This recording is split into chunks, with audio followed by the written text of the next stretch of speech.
Bonsoir à tous.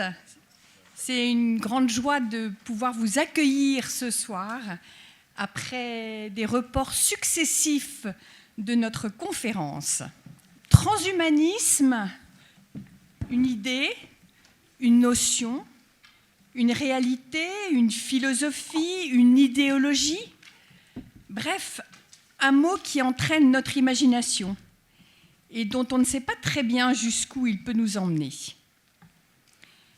Transhumanisme, mais aussi en ce moment pandémie, ce virus qui révèle notre fragilité et qui met à mal un désir de toute puissance de l'homme, ce refus des limites, cette augmentation de l'homme, notion que véhicule le transhumanisme.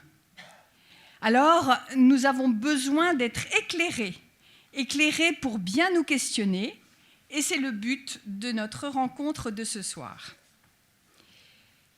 Merci à la mairie de Boulogne qui nous accueille depuis plusieurs années. Merci à la Fondation Sainte-Geneviève, à vous, public, qui encouragez Repères et Perspectives. On espère que le public va revenir de plus en plus. Merci surtout à nos intervenants et à notre journaliste. Voilà, bonne soirée à tous. Bonsoir, je suis Théo Moy, journaliste à La Croix, où je suis chargé des débats et des idées depuis septembre. Avant de vous présenter nos intervenants, je vais vous dire un peu ce qu'on va essayer de faire ce soir. On va essayer de comprendre une notion qui est le transhumanisme, qui est donc une notion qui mérite une définition, mais aussi et surtout un mouvement.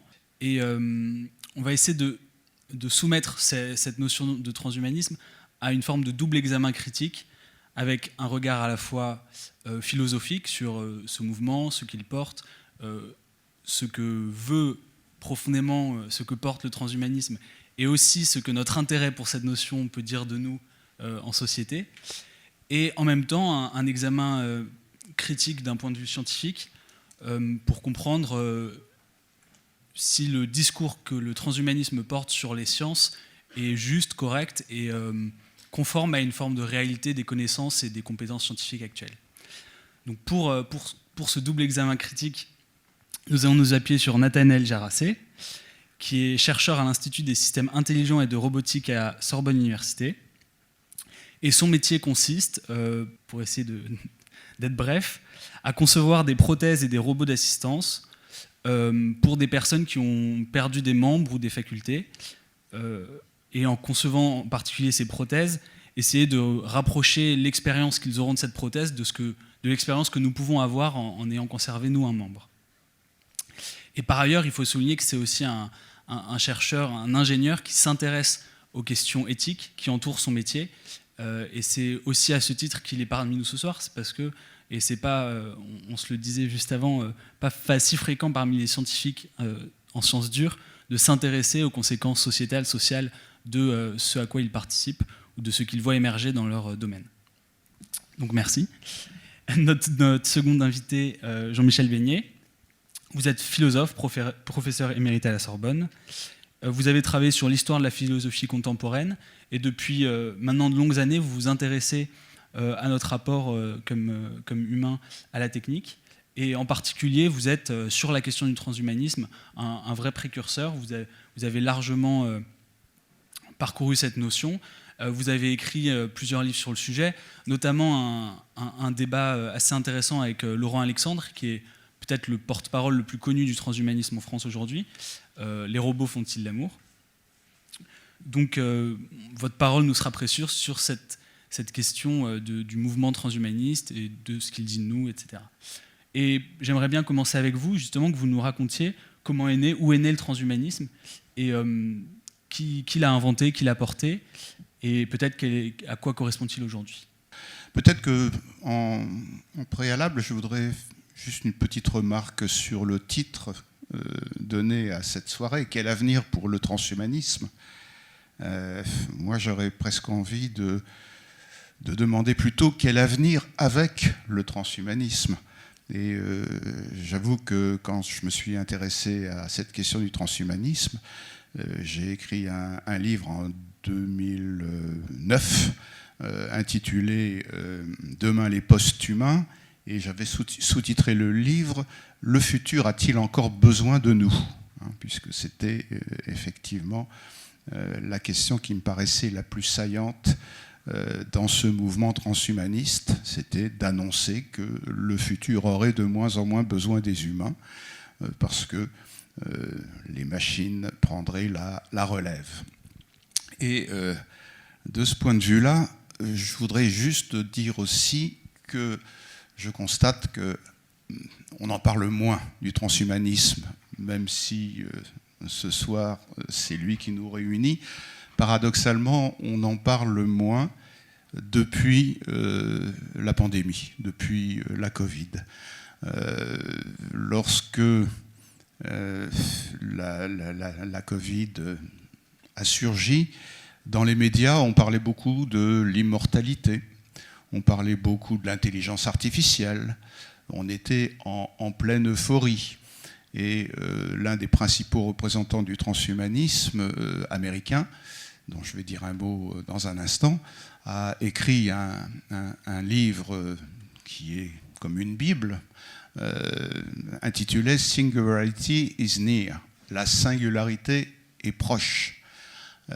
Dans ce livre, qu'on a sous-titré d'ailleurs en français avec l'expression « une nouvelle Bible », dans ce livre, il annonçait que cette singularité serait un moment de rupture, qu'il avait quasiment daté autour de 2045, un moment de rupture qui correspondrait à l'apparition d'une intelligence artificielle consciente d'elle-même, qui par conséquent relèguerait notre intelligence biologique dans la préhistoire. Eh bien, je considère que la Covid a douché un petit peu son enthousiasme et l'enthousiasme du mouvement transhumaniste en général, parce que on a bien été obligé de faire profil bas. On parlait d'immortalité, on parlait de contrôler intégralement la sélection naturelle, et puis un petit virus est arrivé et qui a mis tout ça à bas. Alors, peut-être qu'il ne faut pas s'en réjouir, mais en tout cas, c'est une façon pour moi de dire que ce courant transhumaniste connaît aujourd'hui des questionnements dont notre soirée peut également se prévaloir. Alors, qu'est-ce que c'est que ce transhumanisme? Le mot n'est pas tout jeune. Souvent, on le rapporte à Julian Huxley, le frère d'Aldous Huxley, qui était biologiste, qui était un biologiste qui défendait l'eugénisme dans les années 50-60. Et il a employé ce mot. Mais bon, je rectifie en général l'histoire en disant que non, c'est pas lui qui l'a inventé, même si on le dit partout. C'est en réalité plutôt un polytechnicien des années 30 qui était contemporain de Gaston Berger, un grand prospectiviste. Ce polytechnicien s'appelle Jean Coutreau, et il avait animé ce qu'on appellerait aujourd'hui un think tank autour de l'avenir, de la prospective, et il avait créé un mouvement qu'il avait intitulé d'ailleurs transhumaniste, et qui a laissé des archives tout à fait passionnantes. Donc ce courant baptisé transhumanisme, donc il date, disons, globalement du milieu du XXe siècle. Alors comment le définir succinctement? Eh bien, on peut le définir de la manière suivante. C'est un mouvement qui porte un message simple, qui consiste à dire les sciences et les techniques vont réaliser toutes les aspirations des humains. Toutes les aspirations des humains. Donc, un message apparemment d'optimisme, qu'on a qualifié dans certains milieux de de grands récits. Vous savez, c'est le philosophe Jean-François Lyotard qui parlait des grands récits et qui disait dans les années 70-80 que nous n'avions plus de grands récits. Le grand récit, c'est cette histoire, cette épopée de l'humanité dirigée vers un salut. C'est ça, les grands récits. Le premier grand récit, c'est sans doute le récit judéo-chrétien, tel que la Genèse le décrit, et qui présente le jugement dernier comme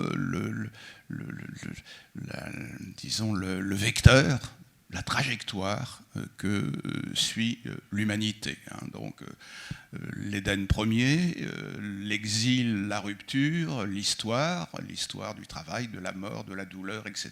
Et puis le jugement dernier au terme. Ça a été le grand récit qui a fait fonctionner, si je peux le dire comme ça, l'humanité occidentale. Ce grand récit, on s'était accordé pour dire, au bout du compte, qu'il avait, sinon échoué, en tout cas, il n'avait plus la crédibilité qu'il avait jadis. Et donc ce grand récit, il était en déshérence. Un deuxième grand récit s'était imposé, qui était le grand récit politique, si l'on veut, ça a été le marxisme.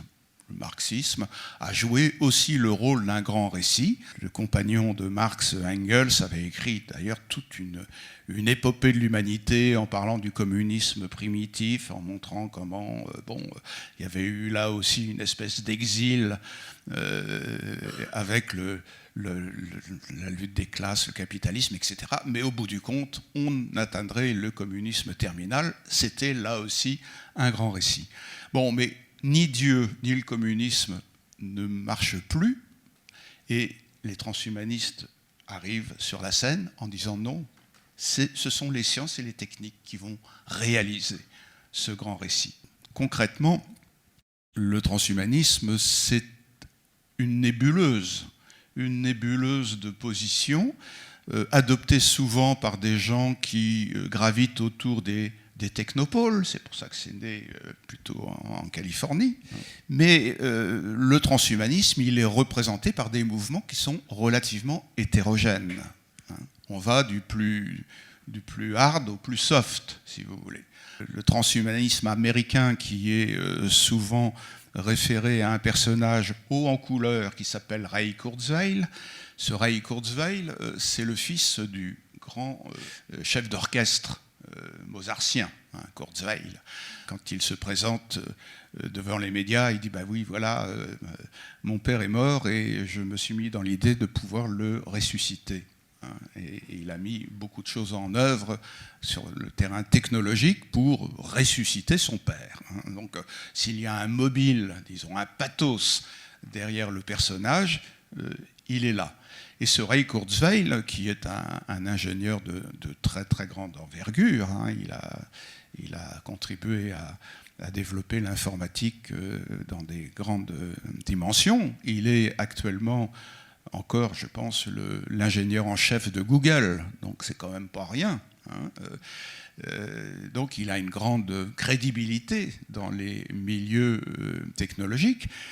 C'est sans doute le porte-parole le plus flamboyant du transhumanisme hard, dur, qui consiste à dire que voilà, on est en train de développer de l'intelligence artificielle et on est en train de perdre les commandes et il ne faut pas s'en désoler.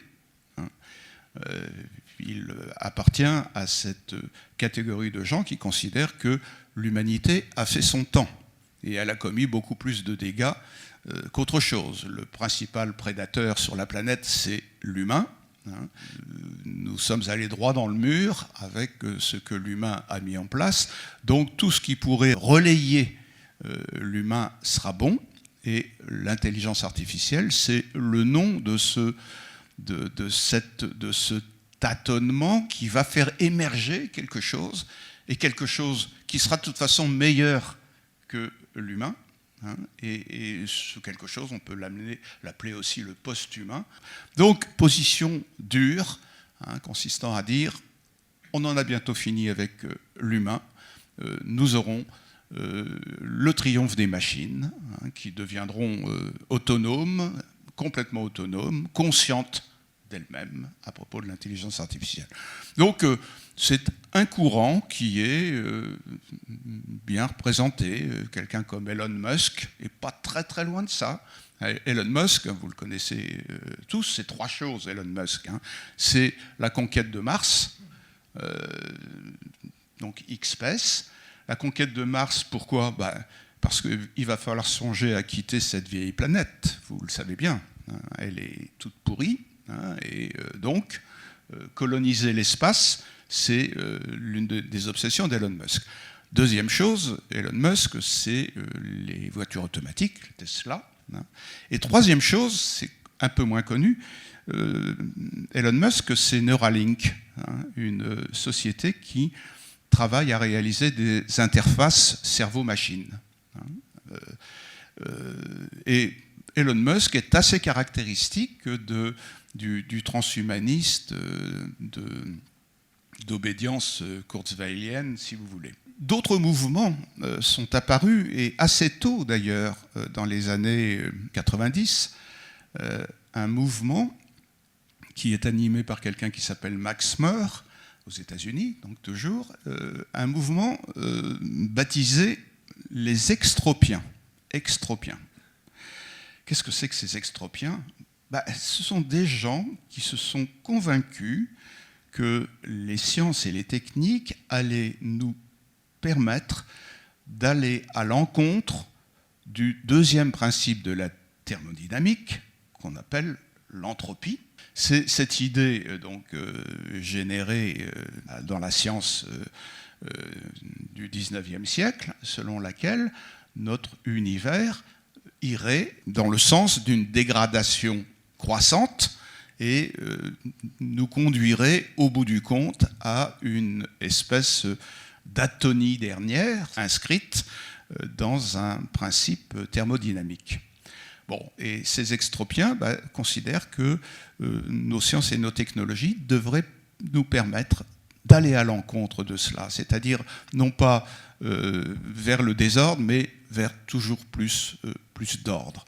Et les extropiens, ils sont assez connus, notamment de certains écologistes, parce qu'ils inventent des moyens pour nous permettre de lutter contre les désordres que nous connaissons, notamment le désordre climatologique. On imagine, par exemple, de déplacer la Terre de son orbe pour l'éloigner un petit peu du Soleil, pour lutter contre le réchauffement climatique, ou d'envoyer dans l'espace des petits miroirs qui permettraient de dévier la trajectoire des rayons du Soleil. Vous voyez, donc, c'est un ensemble de moyens comme ça, imaginés pour résoudre les problèmes grâce donc aux grandes infrastructures technologiques que nous sommes en train de développer. Alors il y a un transhumanisme beaucoup plus soft qui est représenté par un philosophe suédois qui s'appelle Nick Bostrom et par un Américain qui s'appelle James Hughes, qui est beaucoup plus soft, qui considère que les sciences et les technologies devraient en un premier temps nous permettre d'améliorer la longévité, et même de ne plus vieillir du tout, puisqu'on devrait pouvoir supprimer le vieillissement. Et ces transhumanistes sont beaucoup plus modérés, modérés que Ray Kurzweil, dont je n'ai pas dit qu'il pensait, mais si vous l'avez compris, qu'il pensait pouvoir tuer la mort, selon le titre que le magazine Times avait donné à une de ses livraisons, Tuer la mort, à propos de la société que Google a créée, une société qui s'appelle Calico, et qui travaille à tuer la mort, précisément. Bon, en tout cas, le mouvement plus modéré que j'évoque là s'en tient à l'idée qu'on devrait pouvoir vivre 150 ans sans trop de problèmes. En même temps, ce courant transhumaniste est volontiers social, entre guillemets, puisqu'il imagine que les sciences et les technologies devraient rendre accessibles tous les bienfaits de la technologie à l'ensemble de l'humanité. Et il y a un transhumanisme français, une association qui s'appelle l'Association française du transhumanisme, qui est dirigée par Marc Roux et qui se situe un petit peu sur ce terrain-là, sur un terrain, oui, très social. Et donc vous voyez, grande disparité dans les mouvements transhumanistes, mais toujours avec une idée forte, il faut faire en sorte de se débarrasser de l'humain tel que nous le connaissons, tel que vous le connaissez. Un humain, qu'est-ce que c'est pour nous ? C'est un être qui naît, c'est un être qui grandit, qui croît, c'est un être qui souffre, c'est un être qui vieillit et c'est un être qui meurt. Eh bien, pratiquement tous les transhumanistes disent qu'il faut en finir avec cette idée-là. Donc il ne faut pas naître, il faut être fabriqué. Donc on va substituer à la reproduction sexuée des technologies de clonage qui permettront de fabriquer l'humain. Il faut utiliser les neurosciences pour supprimer la douleur, la souffrance. On a les moyens de le faire de plus en plus.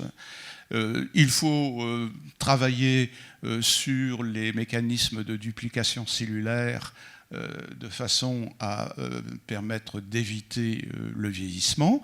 Il faut utiliser les ciseaux moléculaires qu'on a inventés récemment. Il faut se servir de tout cet arsenal biologique pour supprimer donc les maladies et la vieillesse. Et il faut, au bout du compte, pour les plus jusque-boutistes, imaginer qu'un jour, l'humanité pourrait devenir éternelle et les jusque-boutistes les plus extrêmes sont ceux qui disent tout simplement l'humanité, elle va pouvoir laisser la place à une autre espèce qu'on ne peut pas figurer encore aujourd'hui puisqu'elle sera le résultat de l'émergence des manipulations que nous menons déjà au présent.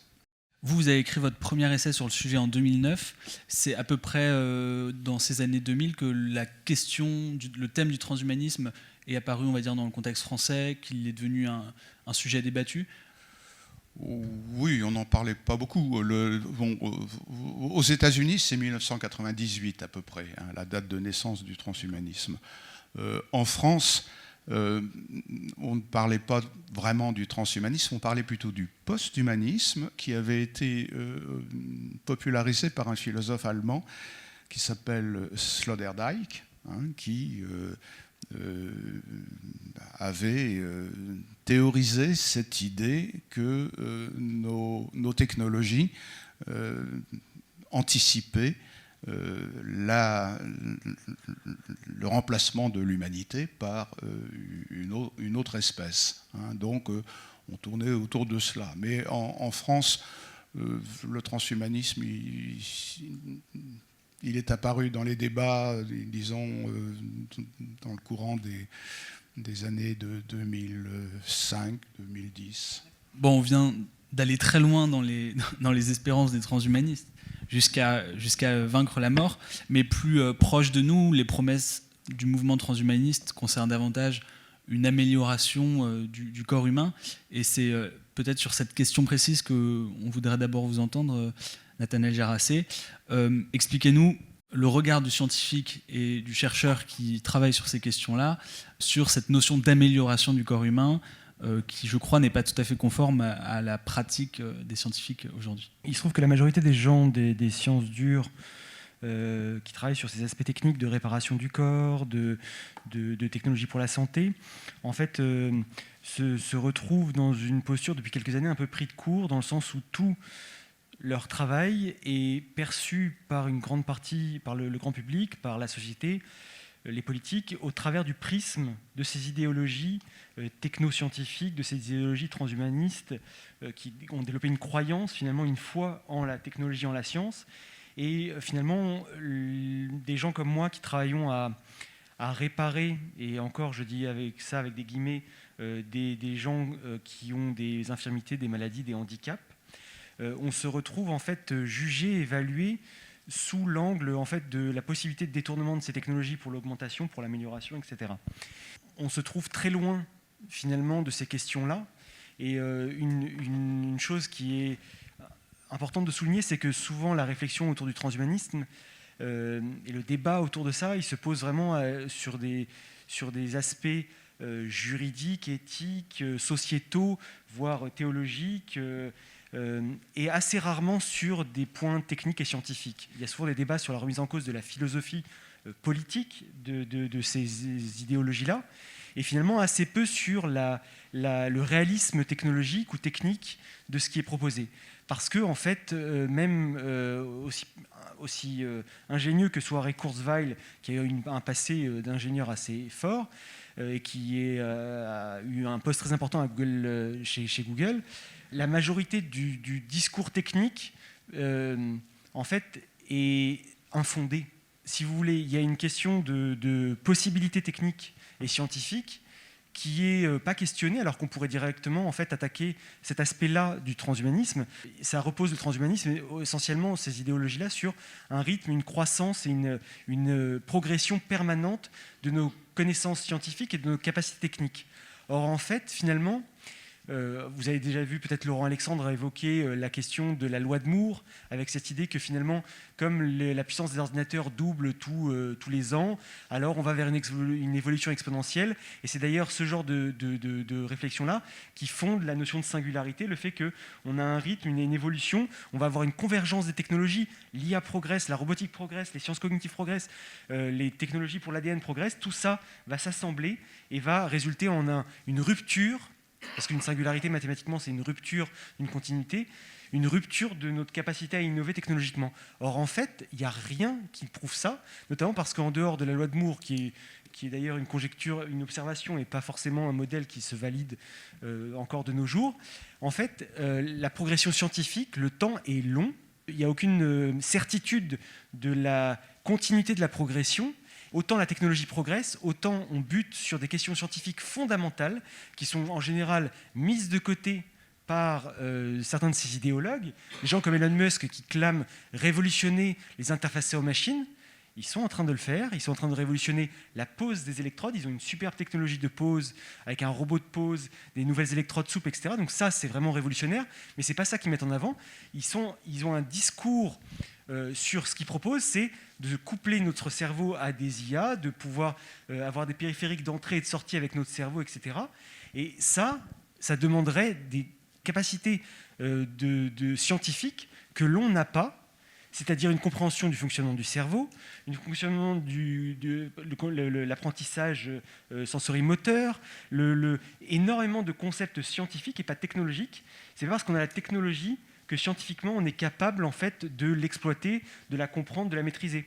Et donc il y a un grand décalage entre ce que la technologie fait et ce qu'on pense qu'elle va être capable de faire à court terme. Il n'y a pas de progression. Il y a une négation dans ce discours-là de l'impossibilité scientifique ou technique, c'est-à-dire que tout est une question de temps. On va en général vous dire, voilà, avec cette électrode plantée dans le cerveau, ce singe arrive à allumer une lumière. Incroyable. Et à partir de là, on va vous dire, donc dans une dizaine d'années, on devrait être capable de lui permettre de piloter un vaisseau spatial avec le cerveau. Il y a un rétro-planning qui est annoncé, qui n'a aucun fondement parce que, en fait, il y a des verrous scientifiques très forts, et notamment tout ce qui touche au corps, au fonctionnement du cerveau. On a connu des évolutions assez incroyables. On a quasiment doublé l'espérance de vie au XXe siècle grâce à ces progrès-là, de l'hygiène, de la médecine médicamenteuse, de la chirurgie. Donc on a déjà réalisé une grande partie peut-être du rêve transhumaniste. C'est toujours, en général, malgré ces avancées-là, c'est la robotique, c'est l'IA qui fait fantasmer sur les possibilités, alors que finalement, qu'est-ce qu'elle offre actuellement ? Qui autour de vous a une prothèse robotique qui est vraiment réparée par ça, alors qu'on est tous réparés par le médicament, par la chirurgie, par plein de choses comme ça. Et donc, si vous voulez, du point de vue de la technologie sur laquelle moi je travaille, des prothèses, des exosquelettes pour assister des handicaps innés ou acquis, en fait, la technologie est assez avancée. Vous avez des exosquelettes sophistiqués sortis du laboratoire, des prothèses très ressemblantes qui répondent au canon esthétique du corps, qui reprennent ces formes-là avec avant une esthétique aussi de science-fiction. Mais au fond, on est incapable d'en donner la jouissance à une personne. Et mon travail consiste pas tant à développer de nouvelles prothèses ou des exosquelettes que d'essayer d'améliorer le contrôle que les gens en ont et le ressenti qu'ils pourraient en avoir, parce qu'à l'heure actuelle, il y a un décalage énorme entre matériel et possibilité d'interagir avec. Et donc, si vous voulez, c'est un peu la même chose. Elon Musk va, avec Neuralink, développer des électrodes assez sophistiquées pour être posées dans plein de zones du cerveau de façon assez peu invasive grâce à son robot de pose. Mais au fond, en fait, on ne sait pas quoi en faire. C'est-à-dire qu'actuellement, une électrode, même la plus petite, va capter des milliers de neurones.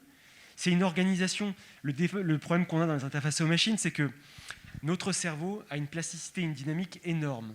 On connaît tous un peu cette répartition du cerveau qu'on a avec, par exemple, le cortex moteur, le cortex visuel, etc. On a une espèce de cartographie qui est faite. En fait, ça, c'est une image un peu d'Épinal de ce domaine-là. Il y a une dynamique, quand vous utilisez vos mains, la zone du cortex moteur va attribuer plus de place aux mains. Vous avez des échanges énormément de choses. On parle de connectomes. En fait, la question n'est plus de regarder très précisément un endroit, mais d'être capable de regarder précisément partout. Et c'est un volume de données énorme. Donc Elon Musk, avec quelques électrodes, va arriver à être précis à un endroit, mais il n'aura pas la vision d'ensemble. Et inversement, l'IRM actuellement a une vision d'ensemble, mais pas une vision assez précise. Et quand bien même on aurait l'outil incroyable, on aurait un volume de données à traiter, des modèles, une nécessité de compréhension qu'on n'a pas et qui, sans ça, n'amène à rien. C'est comme la question de séquencer le génome humain. C'est très bien, on a réussi à le faire, mais actuellement, on est loin d'être capable de le comprendre, de le décoder réellement. On l'a séquencé et pas décodé. Et pour les technologies, c'est quand même beaucoup la même chose, c'est-à-dire des technologies progressent, des moyens matériels existent, mais il y a des questions scientifiques en suspens qui sont fondamentalement bloquantes et pas forcément résolvables sur un calendrier qu'on annoncerait comme un bon entrepreneur de nouvelles technologies. Et est-ce que justement ce discours sur l'avènement de membres robotisés ultra performants, etc., a des conséquences peut-être sur votre travail, vous, quand vous rencontrez des patients ? Il a des conséquences. Alors, c'est tellement vaste, on pourrait prendre des journées à parler de ça, mais on est, entre guillemets, coincé dans cette perception-là que peuvent avoir le grand public, la société, les pouvoirs publics, les instances de financement, qui elles-mêmes, en fait, sont peut-être fois plus influencées par les mythes, la science-fiction, que par la réalité des laboratoires. Résultat, pour coller à des réponses à des appels d'offres, on va être obligé d'aller vers aussi ces technologies, et c'est une espèce de boucle sans fin.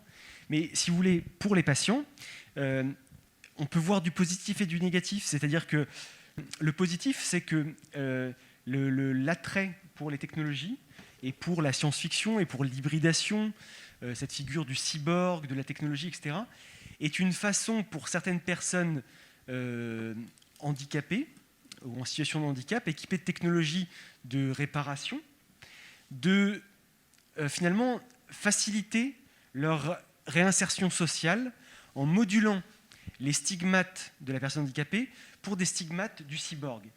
C'est-à-dire que des gens qui ont des prothèses qui vous semblent très sophistiqués, mais qui en général ne le sont pas, et qui vont demander une charge cognitive d'utilisation monstrueuse et qui vont générer des tas de problèmes, vont quand même, malgré tout, alors qu'elles ne rendent pas vraiment service, elles vont avoir un look, une représentation très, très science-fiction, très futuriste, et finalement, elle va répondre à un besoin de reconstruction non pas fonctionnelle, mais de reconstruction sociale. C'est-à-dire que c'est quand même plus agréable.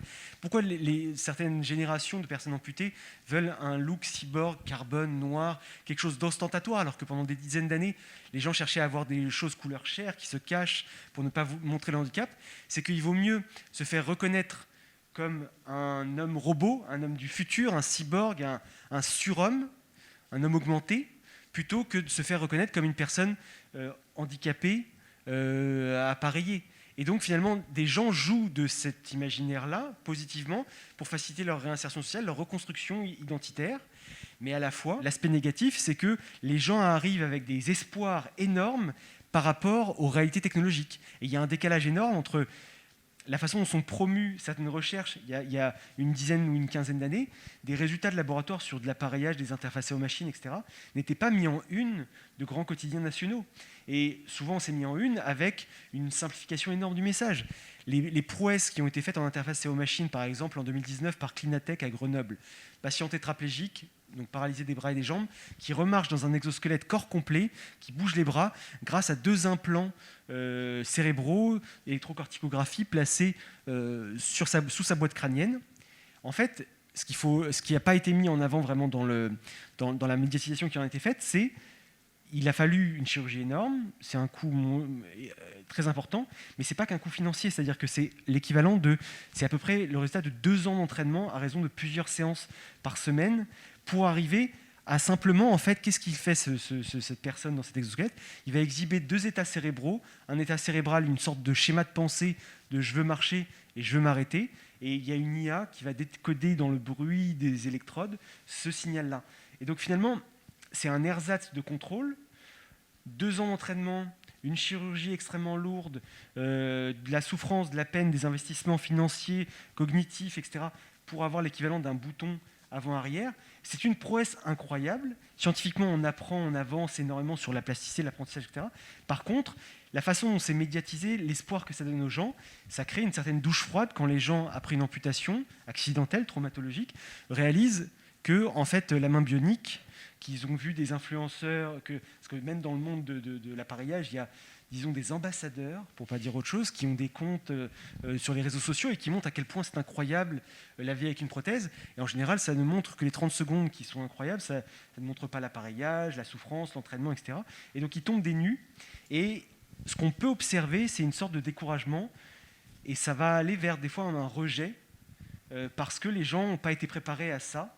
Et donc il y a un risque, c'est qu'à promettre des belles choses et à ne pas être capable de vraiment les fournir, on crée une sorte de rejet massif de ces technologies, alors qu'elles ont malgré tout un intérêt, un avantage, mais il faut les prendre pour ce qu'elles sont, c'est-à-dire des aides techniques et pas autre chose. Disons, entre les apôtres du transhumanisme qui font, comme Musk, etc., des tentatives d'accomplir leurs prédictions, et des gens comme vous qui travaillez sur vraiment très concrètement la réparation, il y a quand même dans les champs scientifiques des échanges, des discussions. Tout à fait. En fait, si vous voulez, la catégorisation entre réparation et augmentation, c'est un vaste débat que je vais lancer là, mais elle est très ténue. C'est-à-dire qu'elle repose sur la question immense de la normalité, et c'est-à-dire, en fait, si on répare quelqu'un, c'est qu'on le ramène dans un état précédent ou dans un état qui est l'état moyen, l'état normal, à condition, bien sûr, qu'on arrive à le définir. Et cette normalité, en fait, elle est fluctuante, elle est dépendante de beaucoup d'aspects culturels, religieux, idéologiques. Dans des pays, on va trouver normal de faire de la chirurgie esthétique non réparatrice. Dans d'autres pays, on va considérer que c'est une modification corporelle trop poussée et qu'elle devrait être interdite. Et donc finalement, là, on est déjà sur une question de est-ce que de se faire refaire le nez forcément à 20 ans ou débrider les paupières, pour parler de l'exemple de la Corée du Sud, c'est une normalité. Si on considère que c'est normal, alors on ne parle pas on parle même pas vraiment d'augmentation. On va considérer que c'est une pratique courante, commune, etc. Donc finalement, la question de la réparation et de l'augmentation, elle se pose assez peu dans nos domaines-là, parce qu'on a bien déjà la conscience, en fait, des limites technologiques et qu'on n'est pas capable actuellement de réparer. Je ne peux pas dire à des patients avec lesquels je travaille, je suis à des années-lumière d'affirmer que je les répare. On leur fournit des outils, des aides techniques pour faciliter un peu leur quotidien de situation de handicap, mais on n'est pas capable de faire ces franchissements-là. Donc on n'irait même pas jusqu'à la question de l'augmentation et de l'amélioration. Mais encore une fois, tout est une question d'appréciation. Une interface de contrôle myoélectrique par des contractions musculaires, qui est la base de contrôle des prothèses de membres supérieurs. En fait, ça a été détourné pour faire des sortes de périphériques d'entrée. Au lieu de taper sur un clavier et une souris, vous faites des contractions musculaires et ça pilote votre ordinateur. De l'extérieur, on pourrait dire que ça augmente vos capacités d'interaction avec le monde numérique. Donc il y a eu un glissement d'application, mais en soi, encore une fois, ce que ça permet, on peut se poser la question de qu'est-ce qui est une vraie augmentation en termes de gains par rapport à une normalité. Et puis, il y a cette question souvent aussi importante, c'est la question de la vision d'ensemble. C'est que pour beaucoup de gens des technologies pour la santé, on se rend bien compte qu'en fait, l'amélioration technologique qui peut être permise localement, elle se fait en général au détriment d'autres capacités. Et donc, vous êtes amélioré par un outil, un marteau pour enfoncer des clous, mais vous êtes handicapé si vous aviez un marteau à la place de la main pour la majorité des activités. Et donc si on se met à regarder la big picture, en fait, on se rend compte que finalement, beaucoup de ces technologies-là sont des outils dans le sens où quand on l'utilise, elles améliorent une capacité, souvent au détriment d'autres, mais qu'on peut s'en séparer, passer à d'autres outils, etc. Donc il y a moins cette réflexion sur l'augmentation. En discutant, c'est qu'il y a quand même une forme de fascination chez beaucoup de nos citoyens, des citoyens, pour cette question du transhumanisme. Qu'est-ce que ça dit de nous finalement, cet intérêt, cette envie de dépasser la mort? Évidemment, on a aussi envie de penser à l'absence d'une référence divine pour expliquer cette volonté de dépasser la mort. Comment vous expliquez justement cet attrait? Je vais vous répondre, mais je voudrais quand même rebondir un petit peu sur le propos tenu par Nathanaël. Il endosse toujours dans ces débats la position du principe de réalité. Hein, et ça, c'est extrêmement utile quand on songe que le transhumanisme, c'est d'abord l'univers des annonces hype, comme on dit, hyperboliques. Mais néanmoins, parfois, je trouve qu'il est trop serein. Parce qu'il y a quand même un fondement à ces fantasmes transhumanistes. Je crois qu'il y a eu un événement important dans l'histoire du transhumanisme, ça a été le décryptage du génome humain par Greg Venter. Ça s'est fait, je ne me souviens plus exactement quand, c'était en 1900, c'est avant l'an 2000, mais à quelques années près. Mais il faut savoir que ce décryptage du génome humain, on s'était dit qu'on mettrait une trentaine d'années pour le faire. Et ça a été fait en 18 mois. Et ça a beaucoup perturbé. C'était un séquençage. Hein. Le séquençage, oui, mot... pas le décryptage, le séquençage. Et ça a beaucoup perturbé les milieux scientifiques et techniques, hein, parce qu'on s'est dit que les avancées seraient importantes. Et puis il y a eu un autre événement qui date de 5-6 ans, qui a aussi accéléré la fantasmagorie transhumaniste. C'est le travail réalisé par une Française et une Californienne. La Française, c'est Emmanuelle Charpentier.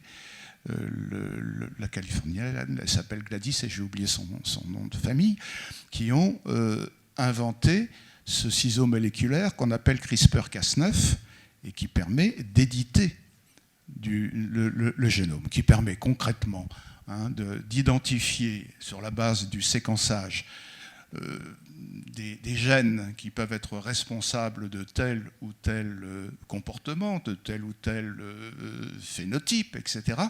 Et l'idée de cet instrument extraordinaire, ce serait de pouvoir extraire éventuellement le gène d'un génome, le remplacer par un autre gène, enfin faire un travail de Lego, hein, quasiment, avec le génome. Ça a une portée considérable pour les transhumanistes, puisqu'ils se disent que désormais, on a les moyens non seulement de mettre en œuvre de la thérapie génique, qui est la chose primordiale, sans doute, qu'avaient dans l'esprit les deux biologistes qui ont fait ce travail, donc thérapie génique, donc permettre de modifier un génome qui dysfonctionne grâce à une intervention sur le génome.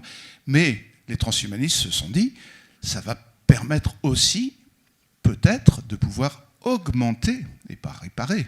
Hein, la thérapie génique, elle répare. L'augmentation, c'est autre chose.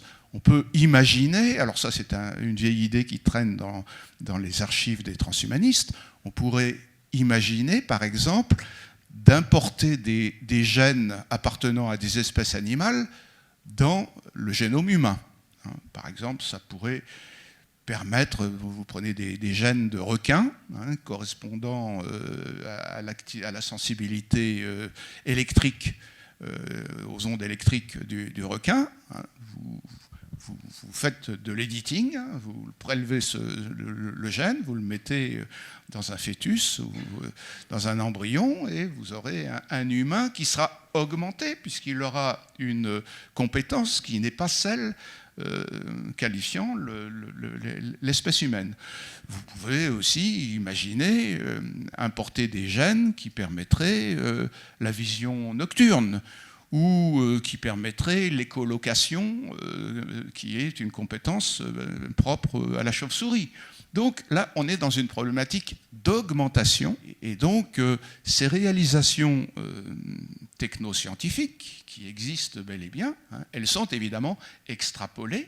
Et on se dit toujours, puisqu'on a été très très vite sur un terrain qui nous paraissait devoir prendre beaucoup de temps, pourquoi pas imaginer qu'on puisse aussi parvenir très très vite à augmenter l'humain. Bon. Alors ça s'est fait au départ de manière extrêmement basique. Hein. Vous savez, on parle avec Nathanaël des handicapés qu'on peut réparer grâce à des exosquelettes ou autres, hein, mais il faut se souvenir quand même que dans le débat public, et c'est une manière de répondre à votre question tout à l'heure, dans le débat public, le transhumanisme a été répandu en 2008, pour les Jeux Olympiques de Pékin, si je me souviens bien, hein, lorsque Oscar Pistorius a réclamé le droit de pouvoir concourir avec les valides, avec ses prothèses. Bon, et là, tout à coup, on a découvert, alors là, est-ce qu'il était réparé, est-ce qu'il était augmenté? Lui, il pouvait penser être réparé avec ses prothèses. Le comité olympique l'a considéré comme augmenté. Il a dit, on ne va pas vous laisser courir avec les valides parce que vous allez les battre et vous allez humilier l'espèce humaine tout entière, hein, avec vos prothèses. Là, on était dans une problématique d'augmentation. Dans le même temps, une autre athlète très connue aux États-Unis, qui s'appelle Aimee Mullins, une athlète aussi dont les jambes ont été amputées et qui porte donc des prothèses. Cette athlète remarquable est aussi extrêmement belle. Elle était dans le top office des 10 plus belles femmes du monde, dans je ne sais trop quelle littérature américaine. Eh bien, cette jeune femme, elle se désignait dans toutes les conférences sur la résilience qu'elle proposait et qu'elle continue de proposer sans doute, elle se désignait comme augmentée.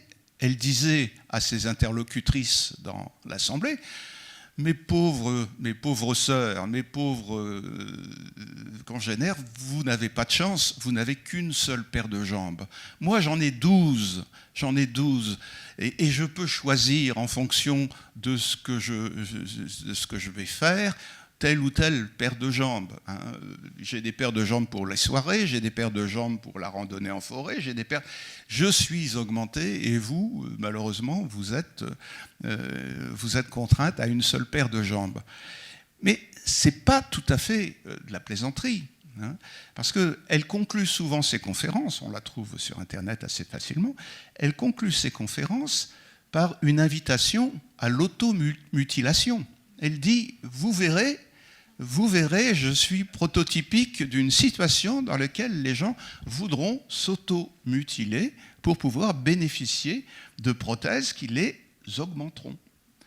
Et soit dit en passant, le comité olympique qui avait refusé en un premier temps d'admettre Oscar Pistorius sur le stade avait aussi émis cette justification en disant non seulement vous allez peut-être gagner contre les valides, mais vous allez donner aussi de mauvaises idées à des truands qui pourraient se mettre en tête de kidnapper des nourrissons, de les amputer et puis de vouloir en faire des turbos par la suite. Pourquoi pas, hein?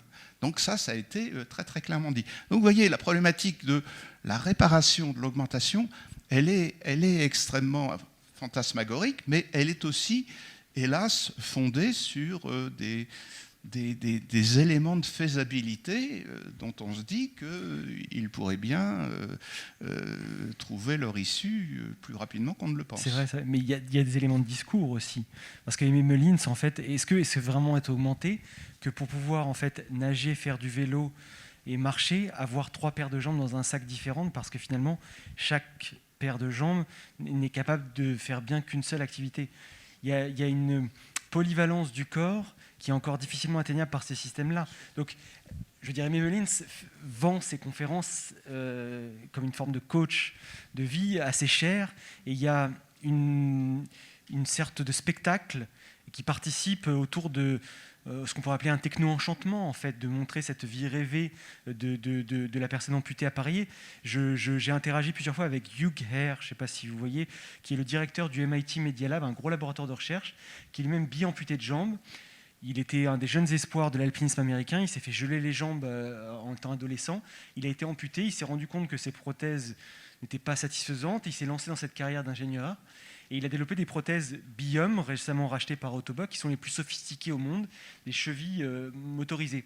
Hugh Hare, quand il est venu nous rendre visite à Sorbonne Université, université française, première université de France, problème d'ascenseur.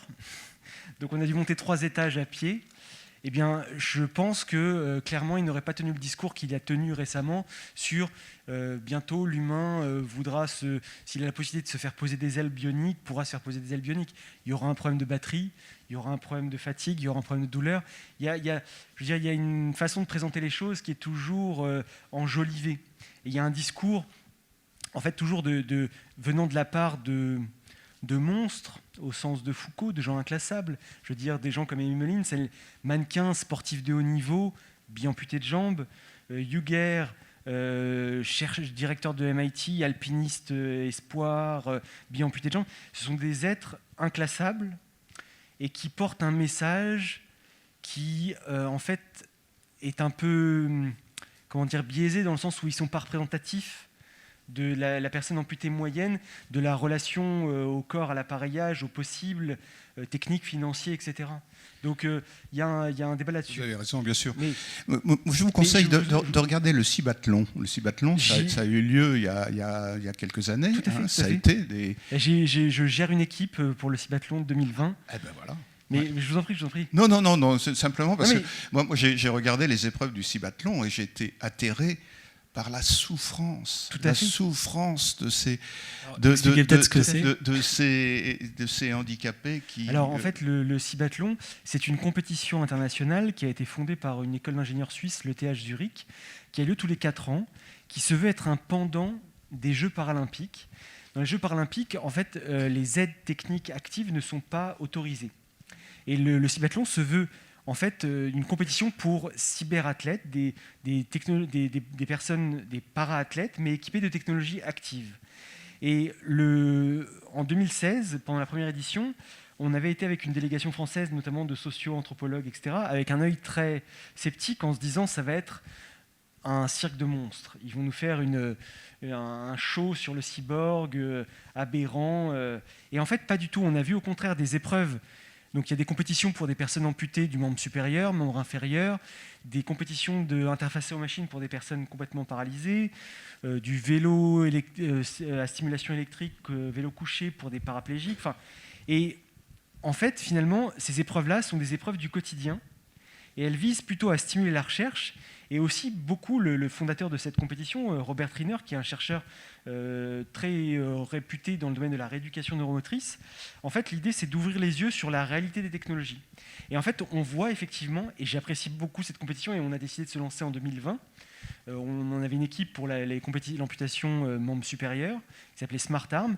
En fait, ce que j'ai beaucoup apprécié de voir la souffrance des gens, ce n'est pas masochisme, mais c'était que pour la première fois, on ne parlait pas de Oscar Pistorius qui courait plus vite que l'humain, on parlait de mon pilote qui n'arrivait pas à déballer un sucre à l'épreuve du petit déjeuner, parce qu'il y a une épreuve du petit déjeuner où il faut couper une tranche de pain, ouvrir un pot de confiture, allumer une bougie, déballer un sucre, une épreuve de la laverie où il faut enfiler une veste, un pull avec une prothèse, c'est extrêmement dur parce que le gant est adhérent.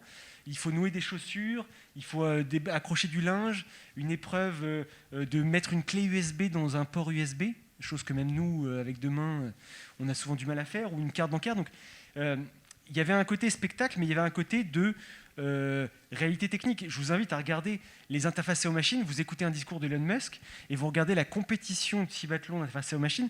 Les meilleures équipes mondiales, des gens entraînés pendant des années. Le but est de piloter une voiture par la pensée pour qu'elle avance et qu'elle ne se cogne pas sur les bords du circuit.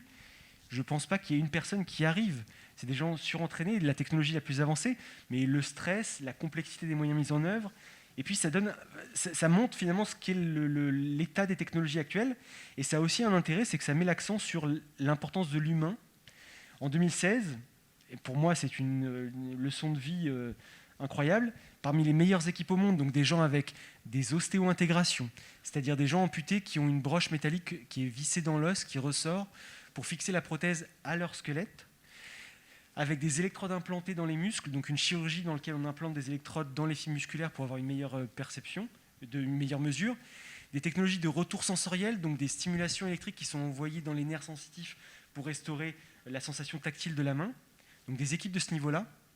Eh bien, l'équipe qui a gagné la compétition pour les prothèses, c'est une équipe slovène, équipée d'une prothèse mécanique à câble, c'est-à-dire la même de ce qu'on utilisait après la Première Guerre mondiale, c'est-à-dire un harnais avec un câble et l'épaule opposée vous permet d'ouvrir et fermer la main.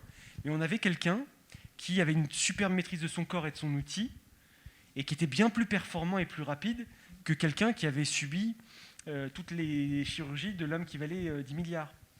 Et donc, ça a été ça a poussé une certaine humilité. Et en 2020, c'est encore une prothèse mécanique, un peu plus sophistiquée, mais qui a gagné. Et donc, finalement, ça véhicule ce message que la technique est importante, mais que l'athlète, la connaissance de l'outil, la pratique, l'entraînement, etc., elle est presque autant. Donc, il y a du bon et du mauvais, mais disons que des événements comme ça, pour moi, sont des bonnes choses à mettre en face de certains discours un peu fantasmés de gens comme Aimé Mullins ou Hugh Hare. C'est aussi cette souffrance des athlètes qui vous a marqué quand vous avez découvert... Mais oui, parce que bon, ils étaient loin d'être flamboyants, ils étaient loin d'être enviables. Hein. On voyait bien que c'était de pauvres hommes, de pauvres femmes, hein, qu'on avait équipés de choses hyper sophistiquées pour leur faire réaliser des petites choses que...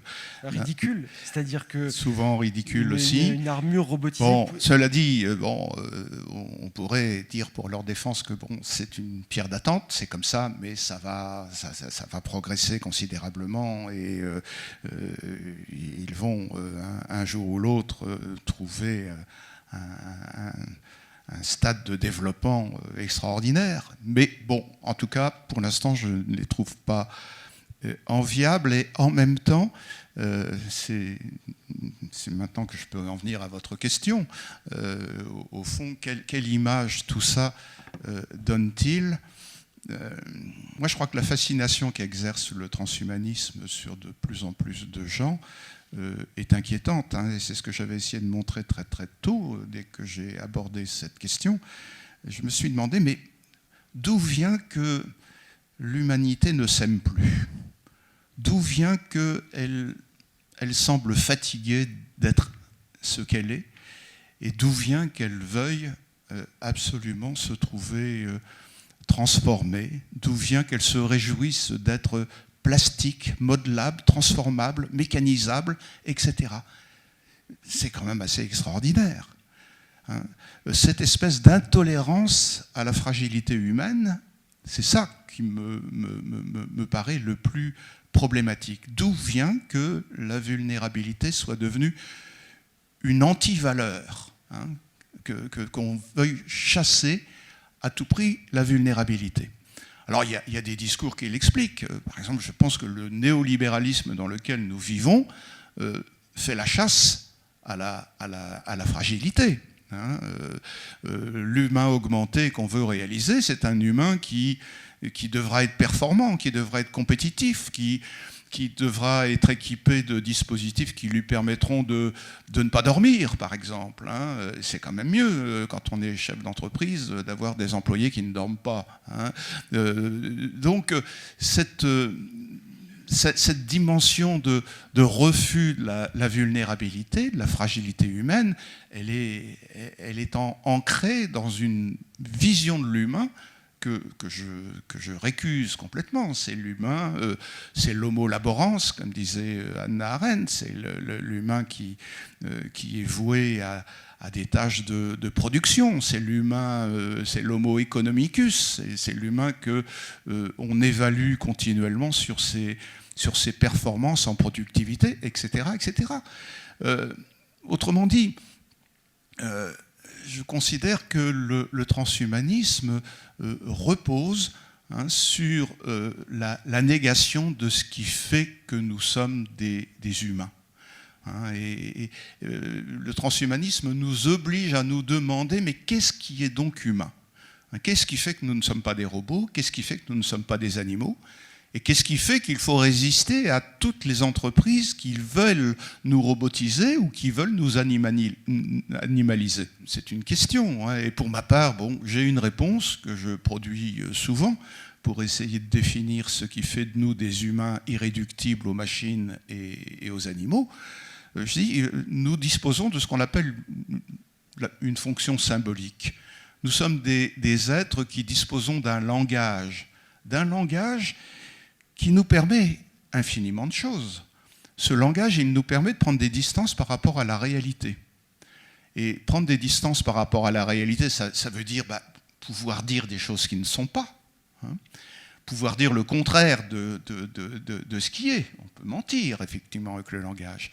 Mais avec le langage, on peut aussi anticiper, parler au futur. On peut aussi rappeler le passé. Et donc se mouvoir dans une temporalité qui nous donne une épaisseur. Et ce langage, les animaux ni les machines n'en disposent sous cette forme-là. Nous sommes, deuxièmement, des êtres qui disposons d'une intelligence dont les technologies ne s'avisent pas de ce qu'elle est. Cette intelligence, n'importe qui a éduqué un enfant sait ce qu'elle est. L'intelligence qui est proprement humaine, c'est l'intelligence qui nous permet de résister aux mécanismes, qui permet de dominer les instincts.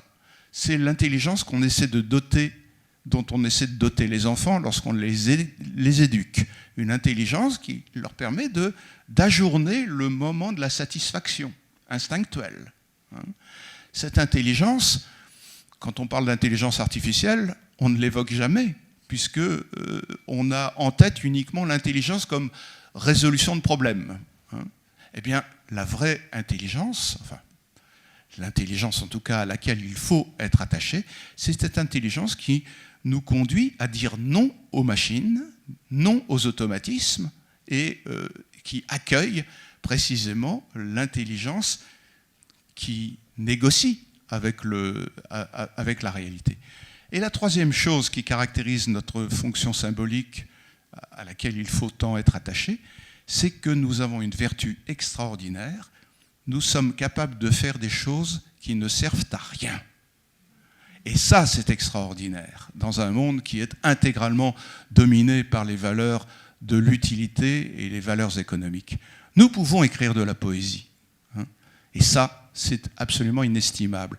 Donc, prenez ces trois éléments et demandez-vous dans quelle mesure la culture que nous développons, la culture numérique, la culture de l'intelligence artificielle, la culture des automatismes, dans quelle mesure cette culture ne porte-t-elle pas atteinte au langage, à cette intelligence et aux vertus de la gratuité. Ce qui m'a marqué dans les exemples que vous avez tous les deux développés d'apôtres du transhumanisme, c'est qu'on a toujours parlé de personnes qui ont des moyens financiers très importants. Et je voudrais encore me tourner vers vous et vous demander, vous avez évoqué au tout début de notre conférence l'idée d'une forme d'utopie pour toute la société du transhumanisme, mais ça ressemble quand même beaucoup dans les exemples concrets donnés à une utopie pour milliardaires. Alors, est-ce que réellement il y a une pensée sociale du transhumanisme ou est-ce qu'on est plutôt dans des utopies pour ultra riches ? Bon, l'utopie sociale, je l'ai évoqué brièvement en disant qu'il y a quelques transhumanistes qui pensent que plus on développera de la technologie, plus on la rendra démocratique. Bon, parce que un objet technique qui coûte très très cher aujourd'hui, est destiné à être standardisé, industrialisé, et on pourra consommer sans doute dans l'avenir des technologies qui pour l'instant sont inabordables au commun des mortels. Les transhumanistes ne sont pas du tout portés sur la société, ils sont portés sur l'individu. C'est un individualisme qu'on développe chez les transhumanistes. Ils sont néolibéraux en ce sens aussi, où la valeur, elle est dans l'individu. Et en même temps, ils sont très très élitistes. Ils savent très bien qu'ils concourent à développer une humanité à deux vitesses. Laurent Alexandre, avec qui j'ai débattu conflictuellement, ne cesse de le dire, de le répéter. Il y a une fraction de l'humanité qui a compris qu'il fallait monter dans le train de l'intelligence artificielle aujourd'hui, et puis il y a l'autre partie de l'humanité qui n'a rien compris et qui laisse passer le train. Et cette deuxième fraction de l'humanité qui est la plus importante à l'échelle de la planète, les transhumanistes les désignent comme les chimpanzés du futur. Vous êtes sans doute les chimpanzés du futur, je suis un chimpanzé du futur, c'est-à-dire je ne vais pas mourir, on ne va pas me faire disparaître, mais je vais vivre comme vivent aujourd'hui les chimpanzés parmi nous.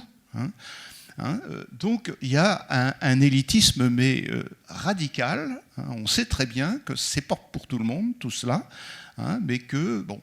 Et vous savez, cet élitisme, moi, j'ai jamais pu m'empêcher de le mettre aussi en parallèle avec certains discours écologistes, de l'écologie dite profonde. Moi, j'ai entendu, je suis suffisamment âgé pour l'avoir entendu, le président Cousteau dire que pour sauver la planète, il fallait faire disparaître les trois quarts de l'humanité. Ça a été dit par quelqu'un qu'on admirait infiniment à l'époque. Et il y a aujourd'hui un de ses disciples qui s'appelle Yves Pacalet, qui s'est fait connaître par la publication d'un livre qu'il avait intitulé « L'humanité disparaîtra, bon débarras ». C'est le titre de l'ouvrage, il est très connu, dans lequel l'écologiste dit, voilà, il n'y a pas d'autre moyen, si on veut sauver les choses, que d'imaginer une régulation des naissances obligatoire ou quelque chose de cet ordre-là. Sinon, quelquefois pire, mais les écologistes ne s'aventurent quand même pas à penser à un eugénisme négatif. Mais en tout cas, pour vous répondre, il est évident qu'on est dans... Le transhumanisme se meut dans un univers politico-économique absolument redoutable, basé également sur des préoccupations néo-darwiniennes. C'est le struggle for life. Donc, seuls survivront les plus forts. Et la force aujourd'hui, elle est dans la technologie et uniquement dans la technologie. Avant de passer à des questions du public, j'ai une dernière question pour vous, Nathanaël.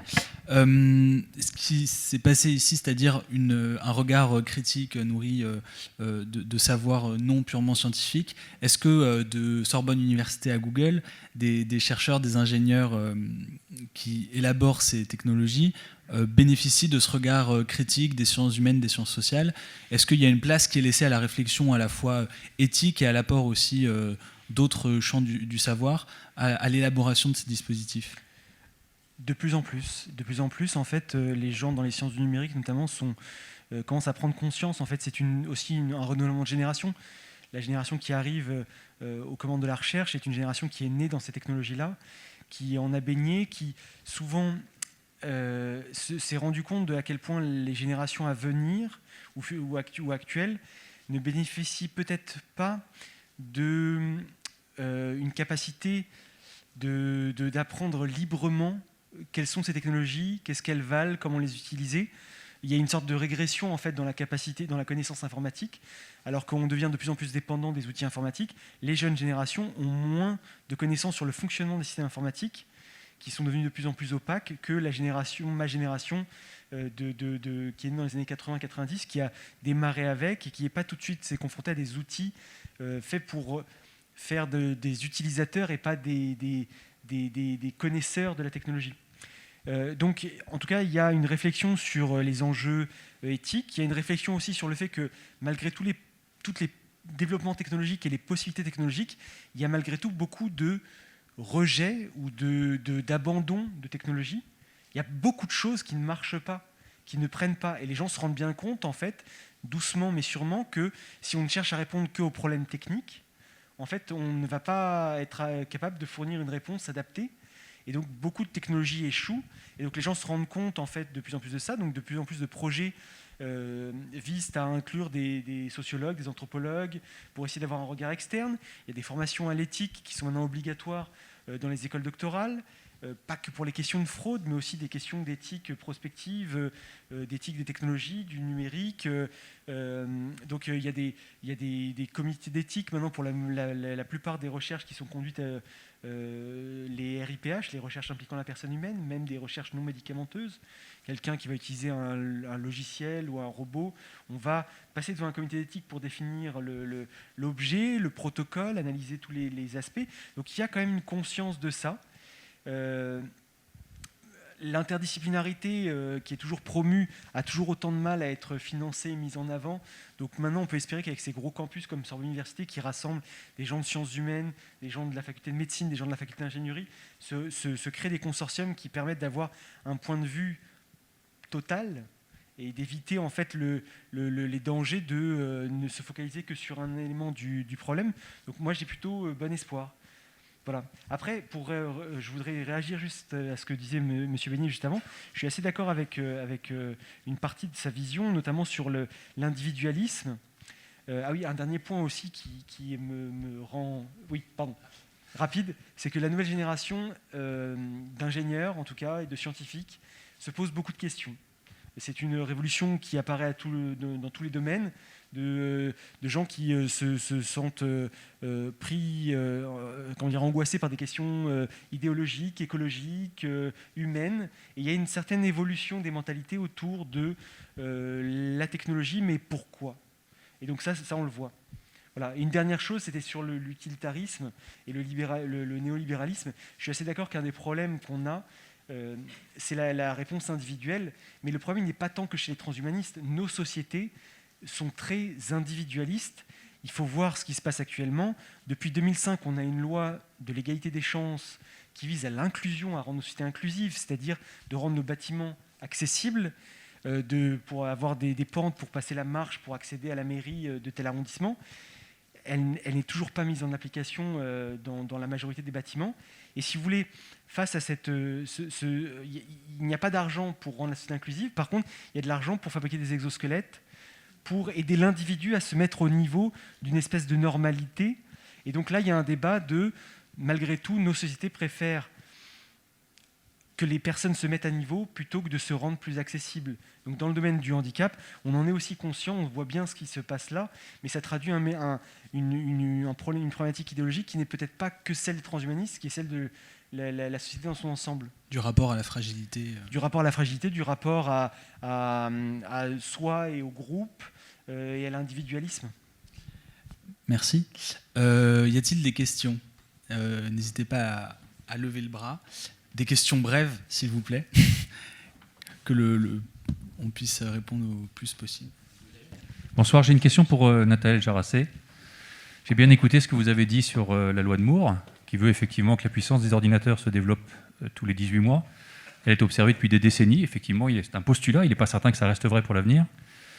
J'ai également écouté ce que vous avez dit sur les limites très fortes que la science rencontre, notamment sur le travail sur le cerveau humain. Cependant, moi qui suis un profane, j'ai le sentiment que les progrès de la science dans tous les domaines s'accélèrent. Il me semble observer aussi que ces progrès s'enrichissent les uns les autres, la chimie, la biologie, l'électronique, l'informatique. Et donc, la question que je voudrais poser, c'est que ces sciences se développent très vite, s'imposent à nous, y compris dans notre quotidien. Et j'ai l'impression que la technologie progresse beaucoup plus vite que la philosophie. C'est-à-dire qu'on n'a même pas le temps de concevoir ce paradigme nouveau qui s'impose à nous. Je voudrais vous faire réagir là-dessus. Oui, c'est une très très bonne remarque que vous avez faite sur la question de la temporalité. En fait, on a un progrès technologique qui est tellement rapide qu'il y a une péremption thématique, une péremption des objets technologiques qui en passe même d'être plus courte que la durée de prise en main des technologies.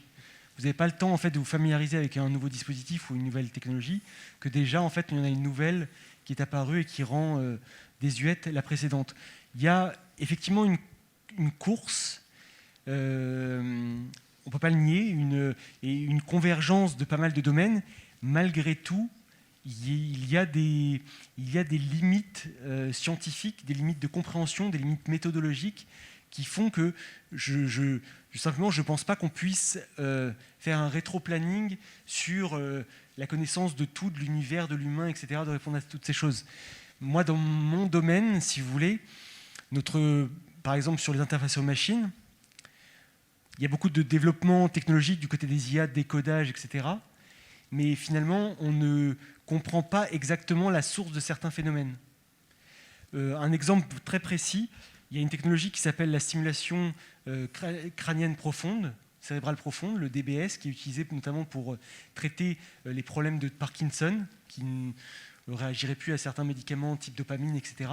Elle a été découverte par le professeur Louis Benhabib dans les années 80, par inadvertance.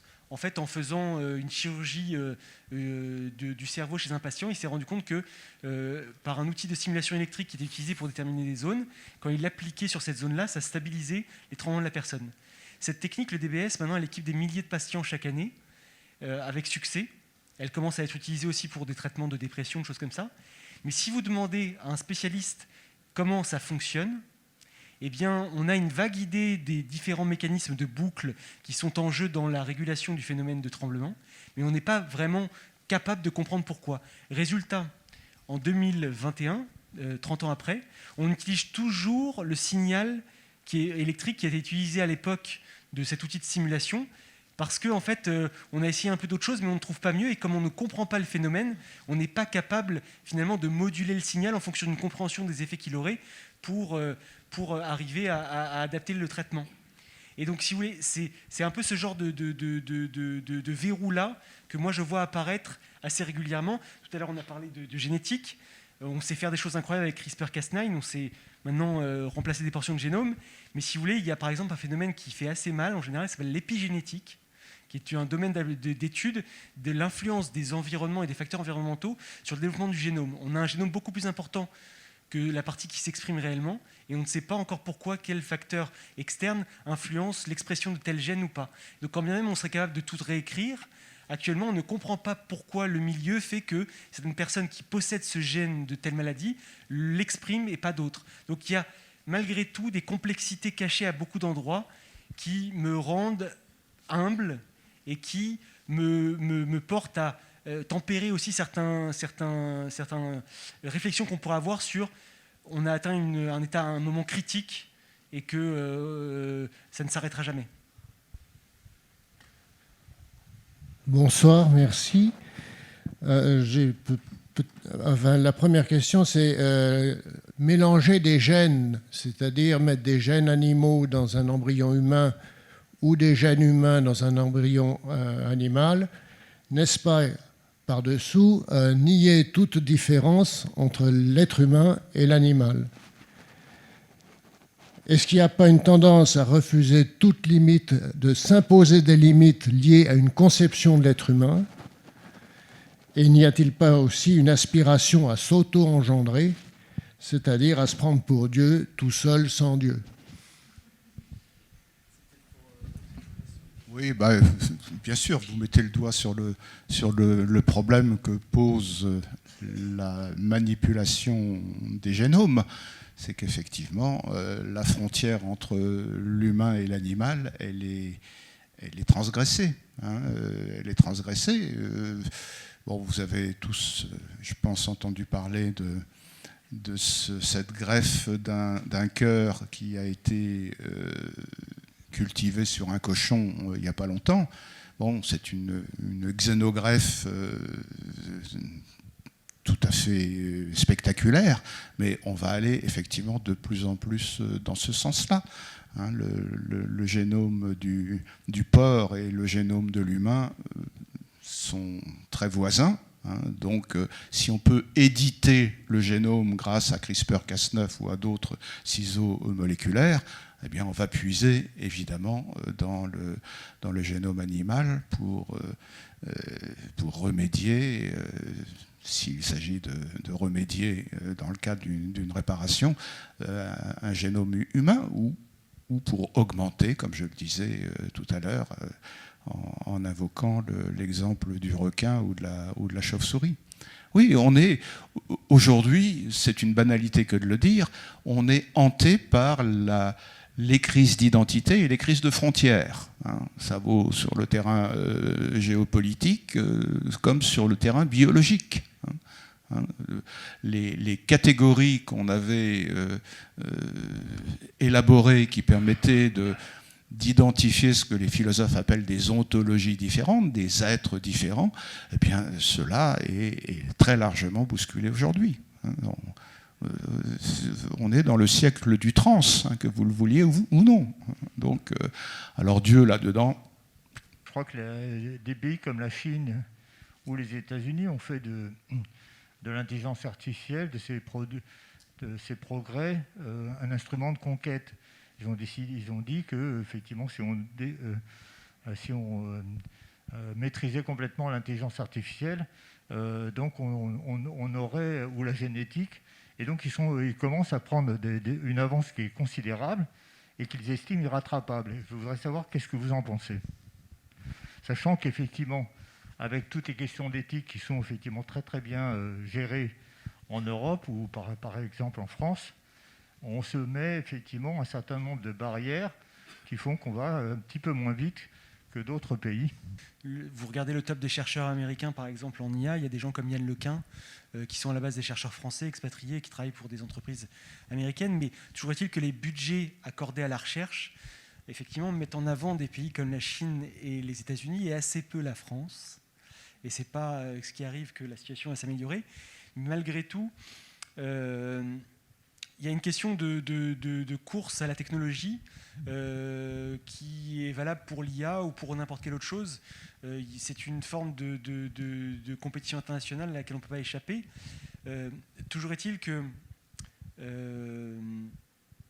pardon, je me suis perdu dans ma réponse. Sur la course entre les nations, il y a effectivement un intérêt stratégique. Non, j'ai perdu le fil. Excusez-moi. Est-ce que cet intérêt stratégique et sur ces domaines-là est lié à des tentatives de conquête et de suprématie sur le monde? Est-ce qu'on c'est imbriqué Actuellement, nos sociétés sont dépendantes en fait, d'outils numériques énormément, et donc quelqu'un qui arriverait à avoir une IA extrêmement puissante ou de la puissance de calcul extrêmement puissante pourrait par exemple casser des codes cryptographiques qu'une autre nation ne pourrait pas et mettre à découvert beaucoup de secrets industriels et technologiques ou d'État ou de défense. Donc il y a une question de géopolitique, de stratégie, d'équilibre des forces qui est le même qui avait lieu pour l'armement, qui est le même qui a lieu pour des technologies médicales, des choses comme ça. Donc c'est un enjeu stratégique, effectivement. Bah merci. Est-ce que je peux poser une question? Bien sûr. Si je vois qu'il n'y en a plus. En introduction, vous avez rappelé que ce thème avait été reporté et on a un peu transformé son approche en disant il faut qu'on le réinscrive, le transhumanisme post-Covid. Donc je voudrais inviter nos deux intervenants à dire finalement, est-ce que cette nouvelle lecture que l'on fait du transhumanisme à travers l'expérience qu'on est encore en train de vivre sur la fragilité, la mortalité, les épidémies, etc., est-ce que pour vous, faisant un peu de prospective, c'est quelque chose qui va rester et qui va faire évoluer les réflexions sur le transhumanisme, ou bien dans 1 an ou 2, on aura oublié tout ça et le rêve de l'homme augmenté va reprendre le dessus? Et quel est un peu votre sentiment sur cette question? Faisons un instant de prospective et rendez-vous dans quelques années. Je peux répondre? Oui. Je ne vous vois pas. Oui, mais ça fait rien. Il faut répondre. Dire que c'est pas. Mettez-vous là, je vais vous voir. Bon, non, mais c'est une question. Non, je crois que la question, elle est très ouverte. Mais si je fais un petit peu prospective, je dirais que les prophéties les plus outrancières des transhumanistes sont retombées comme un soufflet avec la période que nous vivons. Bon, comme si nous étions renvoyés aux réalités bien tangibles, qui sont celles des humains. Bon, ça c'est une chose. Cela étant, il me semble que nous avons développé au cours de cette pandémie un réflexe philosophique, c'est pas préoccupant. Le grand débat qu'on a été conduit à poser et qui opposait la liberté et la santé, ce débat-là, il va durer. L'opposition entre la liberté d'aller et venir, la liberté de faire ou de ne pas faire, de vacciner, de ne pas se vacciner, etc. Et de l'autre côté, la santé, qui nous conduit à nous penser comme des organismes fonctionnant de manière métabolique et fonctionnant par conséquent de manière mécanique. Ce débat-là, je pense qu'il n'est pas terminé. Et il me semble que le transhumanisme accrédite l'idée d'un humain mécanisable, indéfiniment mécanisable, et il me semble que la Covid nous a, aux uns et aux autres, convaincus que nous étions des organismes qui pouvaient avoir intérêt à être traités de manière mécanique s'ils voulaient survivre. L'impératif de la vie, l'impératif de la survie, on a découvert à l'occasion de la Covid qu'ils pouvaient ne pas être tout à fait superposables. Et ça, pour moi, c'est une préoccupation. Est-ce qu'on va réclamer que ce que j'ai appelé la fonction symbolique de l'humain soit mise en avant, mieux respectée? Est-ce qu'on va pouvoir mettre sous le boisseau à un moment donné les impératifs de santé pour revendiquer les impératifs de spiritualité, par exemple? Pour moi, c'est une vraie question, hein, et j'avoue que je suis préoccupé de voir qu'on s'accommode de plus en plus à se percevoir soi-même comme des métabolismes. Alors les transhumanistes le font presque par métier, hein, ils veulent réaliser la longévité sans se préoccuper de savoir si la longévité sera contemporaine d'une approche culturelle, spirituelle du monde. Hein, non, la longévité, c'est pérenniser les métabolismes biologiques, hein, c'est tout. Inventer des organes artificiels, c'est des choses comme ça. Bon, si ça constituait l'essentiel des valeurs de l'humain, je dirais qu'on a perdu sans doute quelque chose. Il y a une bulle qui s'est un peu dégonflée sur les possibilités offertes par la médecine moderne et la technologie, dans le sens où finalement toute cette croyance en nos capacités a été mise à mal assez rapidement par quelque chose de ce qui semblait bénin à la base. Donc on a pu voir en fait les services hospitaliers, médicaux et technologiques dépassés. La robotique, malgré tous les espoirs qu'on a, n'a servi strictement à rien dans cette pandémie. On a vu des robots de décontamination. Notre laboratoire a été impliqué dans un programme, si vous voulez, les robots, pour permettre à des personnes d'accéder à distance, en visioconférence, à leurs proches dans des services de réanimation lourde. Voilà ce à quoi ça servit. Donc finalement, c'est une certaine leçon d'humilité. Malgré tout, je pense que le transhumanisme n'est pas mort du tout sur ces aspects-là, parce qu'on a beaucoup parlé d'évolution de l'idéologie transhumaniste qui, dans les années 2000, était très centrée sur l'homme augmenté, sur l'individu, puis petit à petit a mis à jour son message en étant non plus trop focalisé sur l'individu, mais sur la société, avec cette question de se protéger du risque existentiel. Des gens comme Elon Musk, coloniser Mars, c'est sauver l'humanité au cas où la Terre aurait une catastrophe écologique, planétaire, existentielle, etc.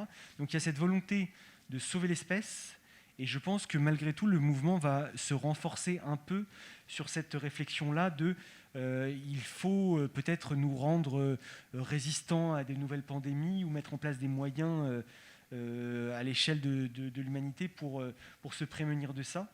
Donc je crains que ça soit un nouveau cheval de bataille peut-être de ces idéologies. Merci, on va pouvoir conclure. Peut-être conclure en retenant, en tout cas ce sera mon cas, que les discours sur la science qu'on peut entendre ne sont pas forcément des discours de savoir, que parfois le savoir sur un sujet est moins facile à trouver et qu'il faut faire très attention à ce qu'on entend, parfois très fort. Voilà, je pense qu'on en aura une belle démonstration ce soir, et surtout à rester humble face aux promesses qu'on nous fait sur l'avenir, notamment quand elles concernent les technologies. C'est quand même des discours très en vogue et bien au-delà du sujet du transhumanisme, et on voit bien quelles limites très concrètes ces discours peuvent revêtir. Et aussi, quand on se rend compte de ça, on se rend compte aussi de la centralité de l'humain, non seulement pour aujourd'hui, mais aussi pour demain, et c'est quand même c'est important de se le rappeler. Merci beaucoup d'être venu.